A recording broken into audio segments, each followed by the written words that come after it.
If you're craving a cozy, low pressure holiday craft day, this one's for you. Today we're doing a holiday craft along, sewing a puffy Christmas tree from fabric scraps, finishing up a few embroidered bookmarks, and making a festive pom pom wreath. Grab your project and let's craft together.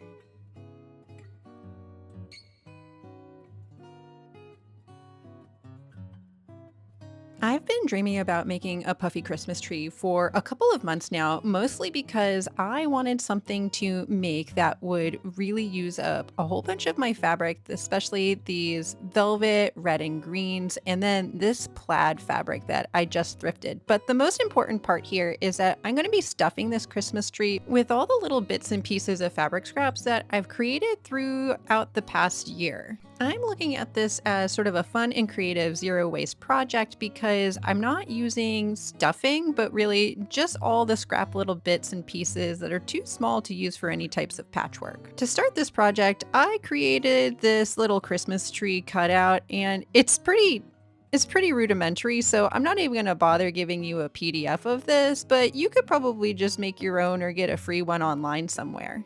For the first two Christmas trees, what I did was I put my template on the fabric, I pinned it to the fabric, and then I cut out the template. This ended up being a really frustrating process, and I'll get into that in a little bit, but the first two Christmas trees are the only ones that I did this method, and I'll show you the second method, which I think is a better method, later on. Once I was finished with the first cutout, I did the same thing over again for the second cutout because for the first two Christmas trees, there was going to be one red one and one green one, but then the plaid was on the back of each of them. And this is what it looks like when it's cut out.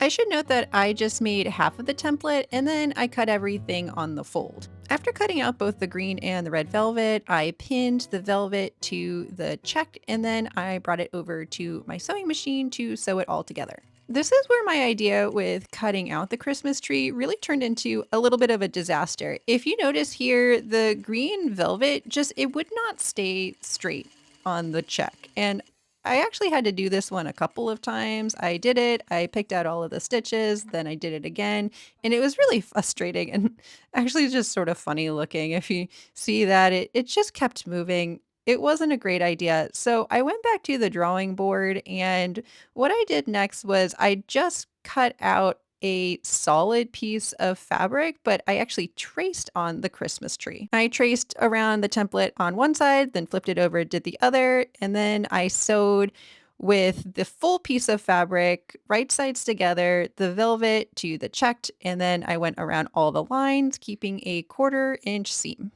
This was a much less frustrating process, and it was a lot easier because the fabric had so much wiggle room that it didn't matter if the fabric was moving or not.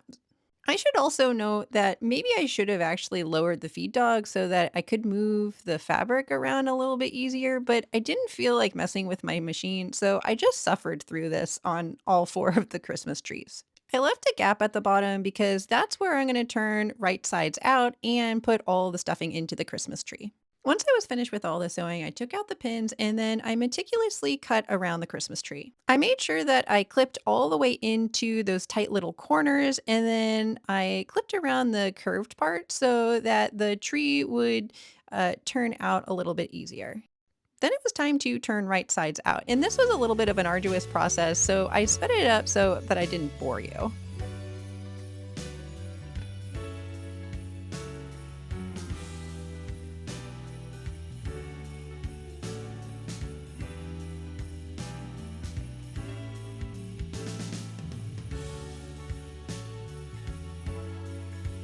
Once all the Christmas trees were turned right side out, I got all of my scraps from this project, the last project where I made my little mini quilt, and then all the other projects that I've been hoarding scraps from for about the last year or so, maybe even more. There's some pieces of batting, there's just little strips, and there's also a couple of bigger pieces, but I tried to save the bigger pieces for other scrap quilts later on. I'm also using this broken wooden knitting needle to get into all the little corners. You can use whatever you have handy. It's just that this knitting needle has retired from knitting and now it's just my little pokey stick for stuffing. I think it's also sort of fun to go through all your scraps because then you remember all the projects that you worked on over the year. That blue piece of fabric and this purple one was really memorable because it reminded me of the scrappy patchwork barn jacket that I just finished up. Going through all the scraps was almost like going through a picture album because every single little bit in scrap reminded me of a project and a certain time in my life. Some of it was more recent, others a long time ago. Once I was finished stuffing, I went back to the sewing machine and I sewed that hole closed. This is one of the steps in the process that you just have to sort of go slow so that you get it right. I also should note that I didn't really take much care into making my seam look very nice because I knew this was going to be the bottom of the puffy Christmas tree and no one was going to see it except for me. And don't worry, I did see that hole. I went back, I sewed over it, and it all came together into this lumpy Christmas tree. This wasn't at all what I was imagining, and it's sort of really comical how it turned out, but I decided to just roll with it because I was too deep into this process to start over and to make a little less of a lumpy Christmas tree. Next, I had to figure out how to get all the puffy Christmas trees together to actually make a 3D Christmas tree, and the stuffing of the Christmas trees with all the scrap fabric made it so bulky that there was no way I was going to hand sew this or even sew it with my sewing machine, so I used the hot glue gun and I glued all 4 pieces together. Putting this Christmas tree together made me laugh a lot because it's not at all what I imagined, but it turned out pretty cute and it used up all of those scraps that I had lying around. And since I'm low-key obsessed with pom-poms right now, I decided to top the Christmas tree with a medium-sized pom-pom. Stick around to the end of the video to see the final reveal of this wonky puffy Christmas tree. Next on my to-do list was to finish putting together all of the hand-embroidered bookmarks. I've been doing hand embroidery as part of my couch crafts, so after dinner I sit on the couch by the fire and I keep my hands busy while I'm either listening to an audiobook or watching some YouTube with my boyfriend. And as a result, I haven't really done too much filming of the embroidery process, but if you're interested in learning a couple of simple embroidery techniques, you can watch this video here. It's one of my first YouTube videos and I've come a long way in the process, so give me a little slack if you do end up watching it, but it's pretty good and it goes through all the different methods. The first part of this process is tying a knot and then using a running stitch to stitch around the entire circle of embroidery. My favorite method for tying embroidery knots is slipping up one piece of the fabric to the back, tying a knot securely, and keeping all of the thread on one side. You can't even tell that there's a knot on the other side. Once I have a secured knot, I do a running stitch, but I make sure to keep the stitches pretty loose, not too tight. I'll pull it all the way tight around the bezel later on once I'm finished sewing all the way around the circle.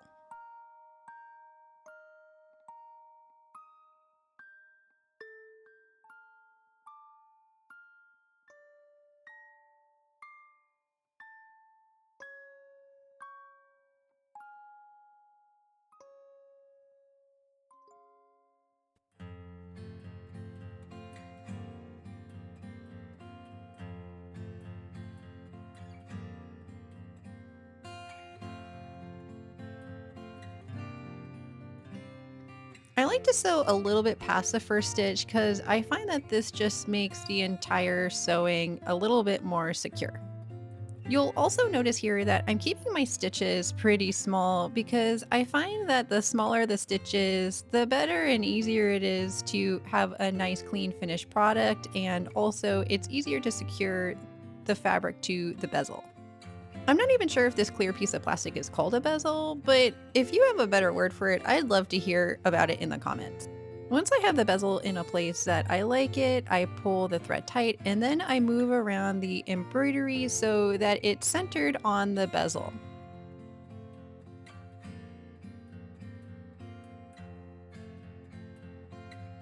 Next, to make sure that the embroidery is completely secure on the bezel, I stitch back and forth on the back in almost a star pattern to secure everything together, making sure that the thread is pulled very tight, and at the end I tie a knot and cut off the thread. This isn't an exact science, and I'm not even bothering with really neat stitches. I'm just trying to make this as secure as possible. No one's ever going to see it. There's actually going to be glue on this, and it's going to be attached to the metal bookmark part at the end.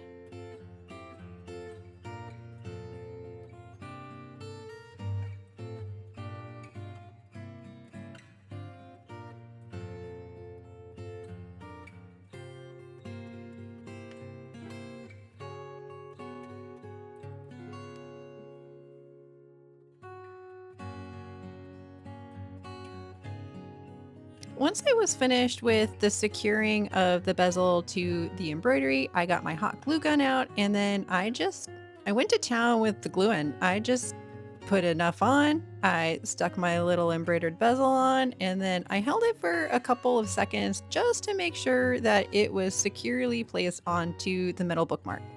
I'm still not sure if I really like how puffy it looks with the bezel in the middle, but I decided of doing it this method because the first time I did this, I just cut out a piece of paper and used that as the template to put the embroidery part on, and it just came out looking flat and I didn't like it. I'd love to hear your thoughts on it. So let me know in the comments if you like the 2D aspect with the embroidery on the bezel, or if you would prefer something that's a little bit more streamlined and flat. Since the metal bookmarks that I ordered came with 8 in the package, I made all 8. This process became a lot more streamlined and easier for me with the more bookmarks that I did. I also really enjoyed this finishing process because each of the bookmarks in the package were a little different. All the little metal bits around the circular part were different for each one, and I thought it looked pretty cool having 8 different unique bookmarks. I haven't been really good about posting any of the things that I make on my Etsy store, but if I do end up posting these, I'll leave a link in the description. Next, I wanted to make a pom-pom Christmas wreath.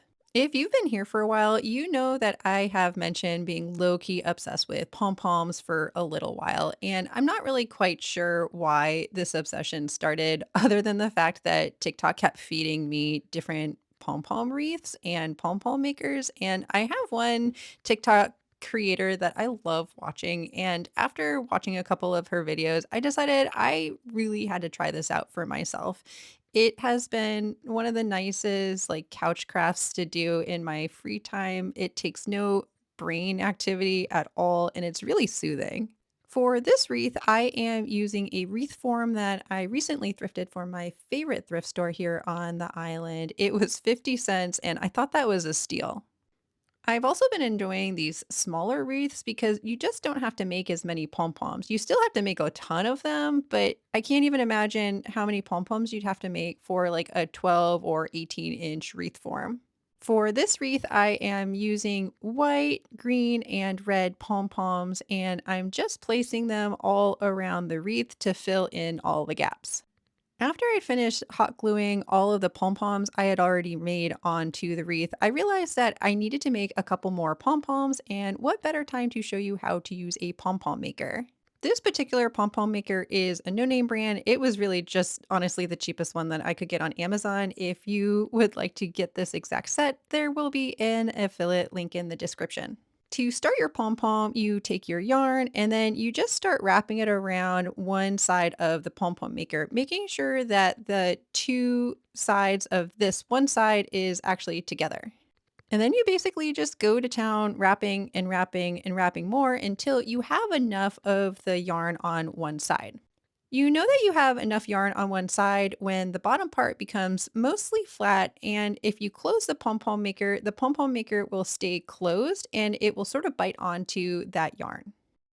Once you're satisfied with one side, you close it up and then you just move the string over to the next side and do it all over again.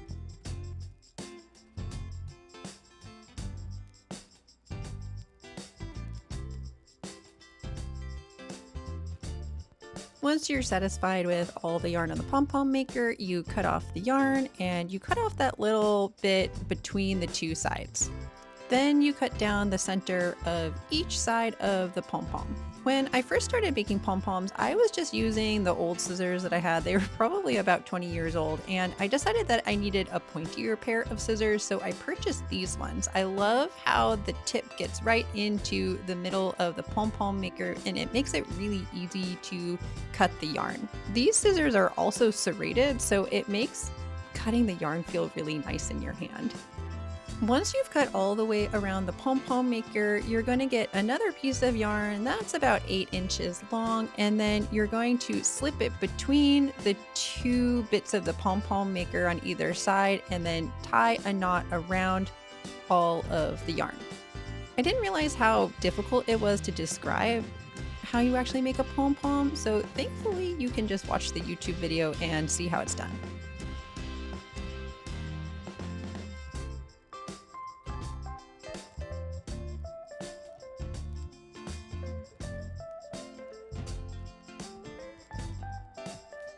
The most important part of this is to make sure that you get that string in between those two little bits of the pom-pom maker and really pull tight, but not too tight that you break the yarn. I like to do a double knot, but I've seen people do triple and quadruple knots, but a double knot should suffice here. Next comes my favorite part about making the pom-poms is removing it from the pom-pom maker. It's really satisfying how it just sort of pops out like that. Once you have both sides of the pom-pom maker opened up, you pop the two sides apart and then you put them back together for safekeeping. And now you have a wonky looking pom-pom, but don't worry, it's not going to stay like this. We are going to trim all of the yarn so that you have a perfectly shaped pom-pom for your pom-pom wreaths.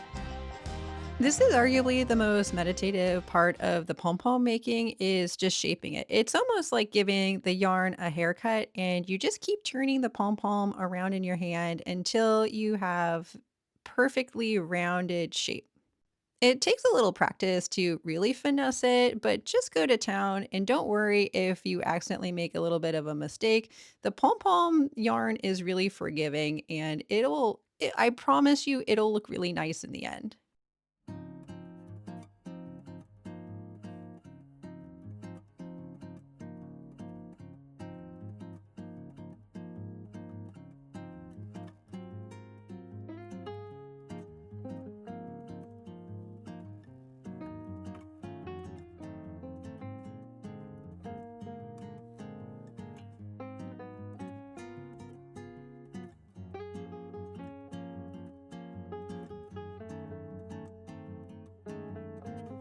I should also mention that trimming the pom-pom creates a lot of like pom-pom dust, so you'll want to have a box that you can just trim all of the yarn dust into. This makes cleanup a lot easier and keeps your space clean. Once you're mostly satisfied with the pom-pom, you'll want to use your scissors or your hand to brush it out a little bit, get those last little bits, and then you have a nearly perfect pom-pom. At least perfect enough for a pom-pom Christmas wreath.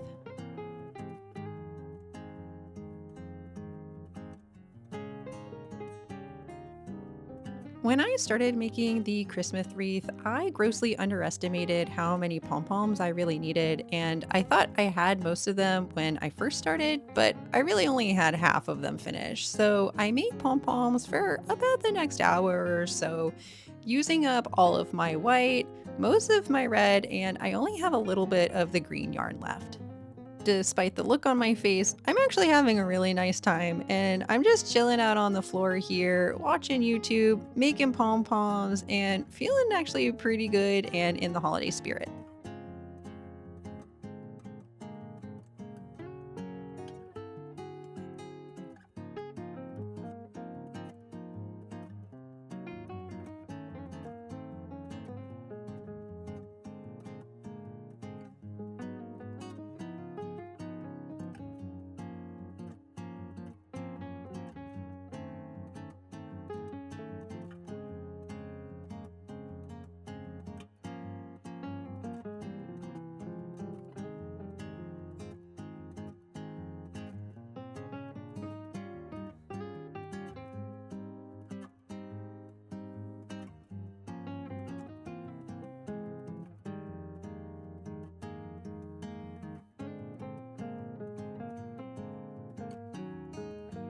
In my quick little tutorial, I just showed you how to make pom-poms using one skein of yarn, but if you want the process to go quicker, you can actually use two skeins of yarn, either two different colors, and it goes a lot quicker. Once I was finished with all of my pom-poms, I also had this garland that I want to use. I thrifted it for 75 cents and I thought it'd be perfect on the wreath. Now on to the reveal.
Now that I'm done with all the projects, I want to do a little recap of what was my favorite, my least favorite, and what I would have done differently.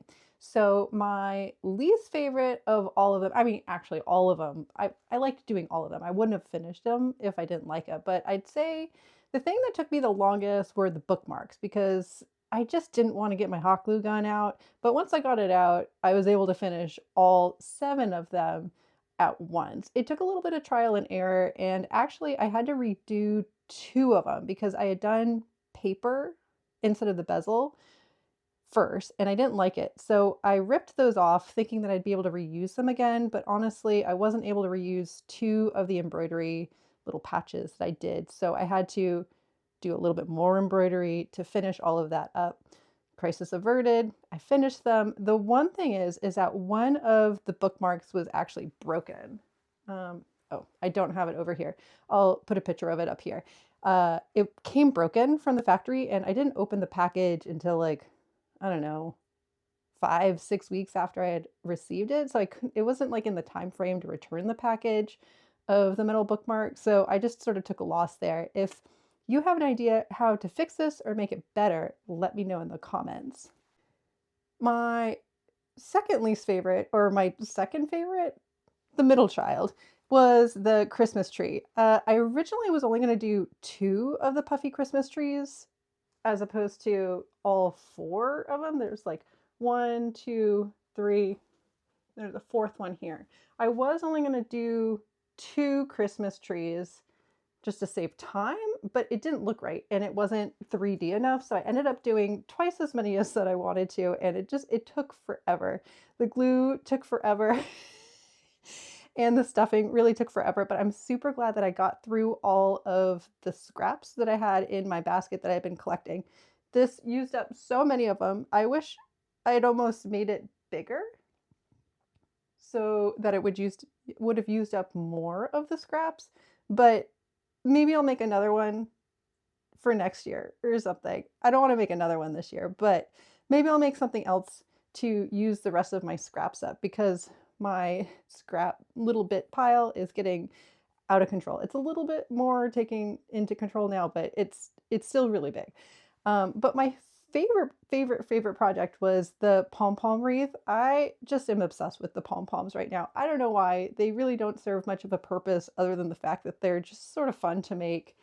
And this one came out really good. I love how the little garland, I just wrapped that in there. I didn't show that in the video because I forgot to film it. But I think that came out really good. There were so many pom-poms in this wreath. And I have a lot more pom-poms that I've already made.